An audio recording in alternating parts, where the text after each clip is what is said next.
Hi everyone, my name is Ehsan. I'm an engineer at Intel and I create videos on how to be productive at work. In this video, I'm going to show you 5 computer programs that I use daily to be productive. I'm going to put the link in the description below so you can download it.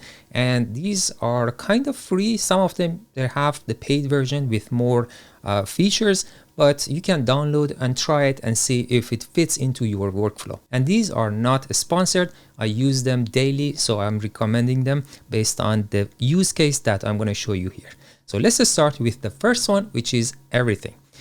You can replace your search in your computer with everything because it's much faster and it has some features that the search doesn't. Every time that I'm looking for some files in my computer and I'm using the default search in Windows, it's much more difficult to find that file. Even if you go to the exact location, it takes forever to load that file and find it.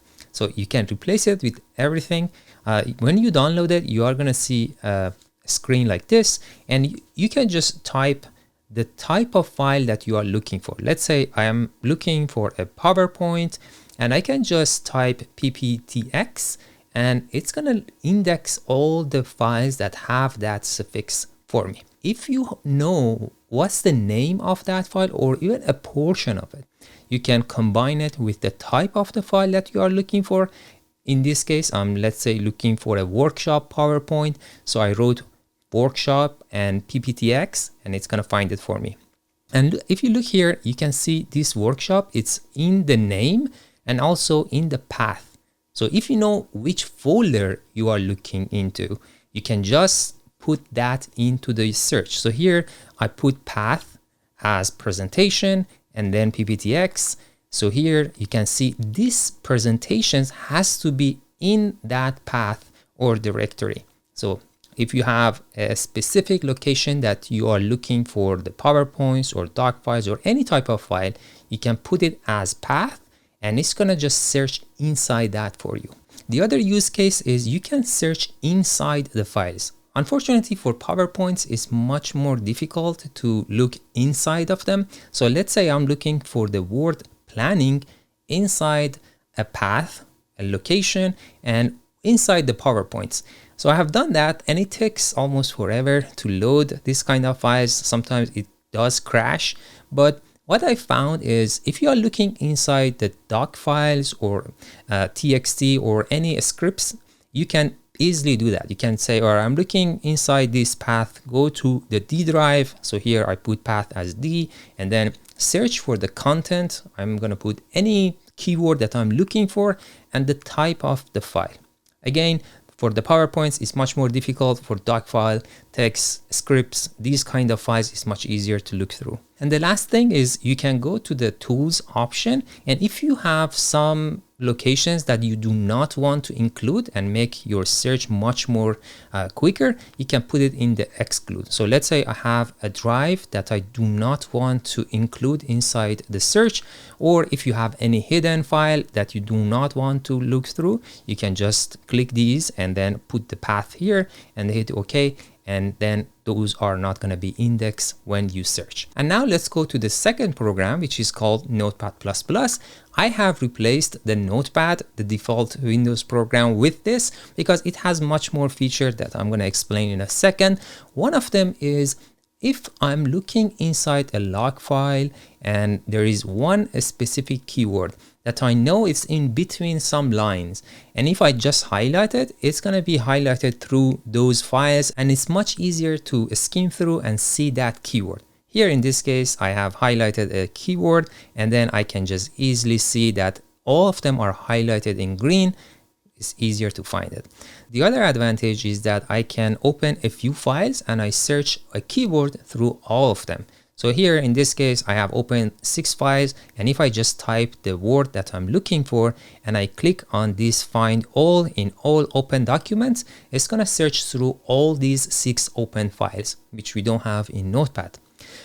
And the other thing is if I'm troubleshooting a file or something, I want to know what line had this error, so I can easily see it in my file over here. So the Notepad doesn't have this, so I think this is also very useful.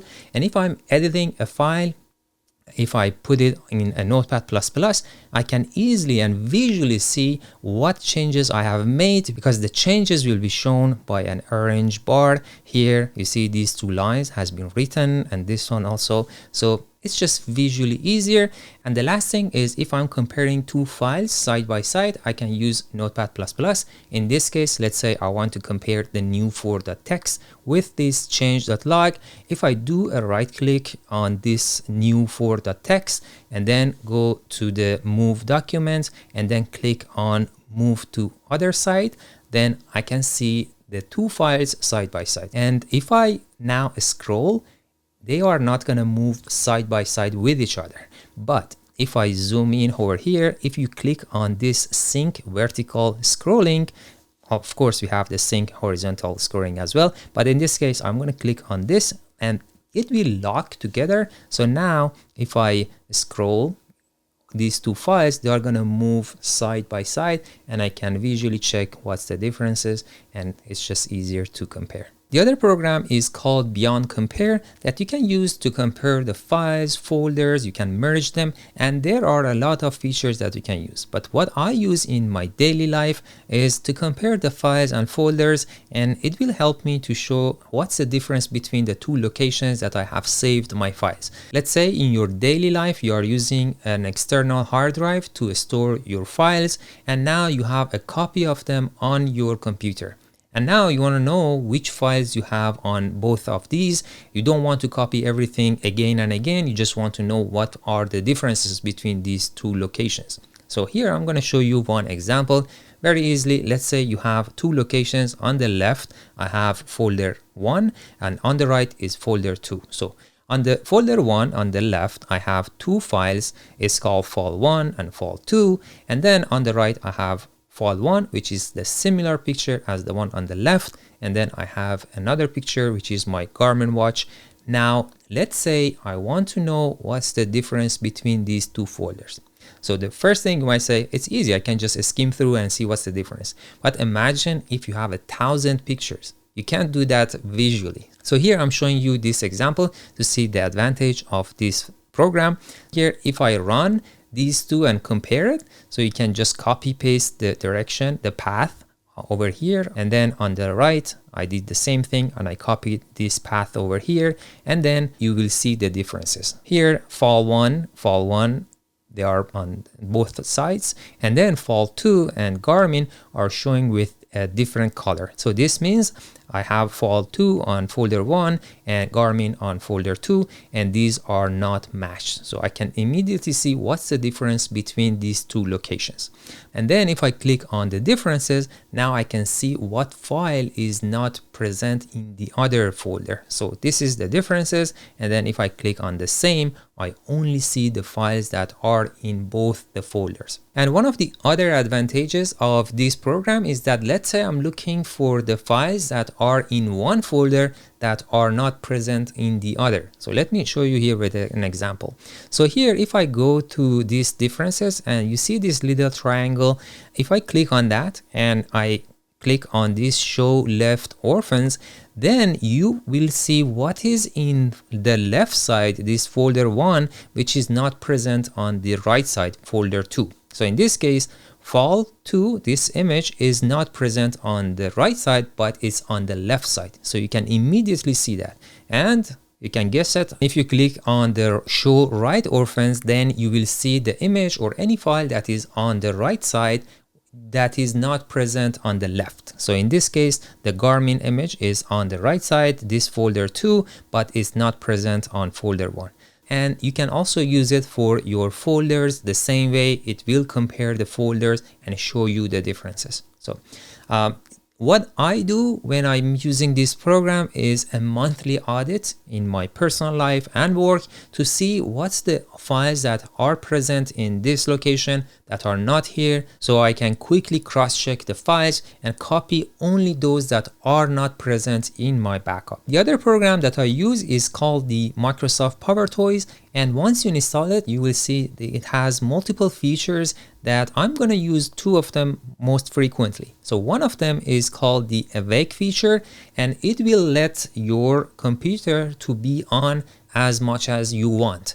So you might say, we already have this in the computer itself, you can go and enable it, but sometimes if you are using your company laptop, it will not allow you to let your PC to be on, so this will override it. So use it with your own responsibility. So if you go here and you click on the keep awake indefinitely, so it will let your PC or laptop to be on as much as you want. Or let's say you are running an inquiry or a file or something that you want to take a break, you know you are running this, so you can put it, let's say, on a few hours, let my laptop to be on for 3, 4, 5 hours, and then you can come back and see and check your results. So you can go here and put it, let's say, on keep awake for a specific time. You can also do that. And the other feature is called FancyZones, and it's much more practical if you have multiple monitors and you want to put all the open files and programs on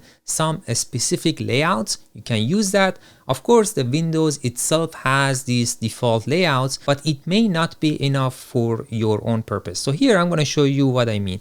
So let's say if I click on this FancyZones and then go to this open layout editor, and here you will see these are, some of them are default by Windows as well.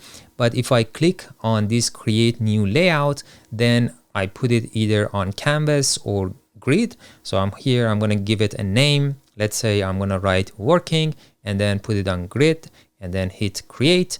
And here by default, it shows you 3 sections. So this is where you can put your open programs. By default, there are 3 of them. So if I click anywhere, I can make some new and custom adjustments. I can change the size, and then if I click anywhere inside these boxes, I can make my own layout. And if I made a mistake, I can just select all these sections and then hit on this merge zones, and it will merge everything.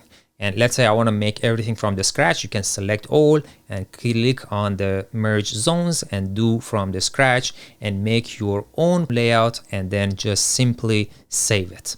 And here now I have this working layout, and if you look at on the top, you see I have 2 monitors and I can do the same for each monitor, and I have my own custom layout for each monitor.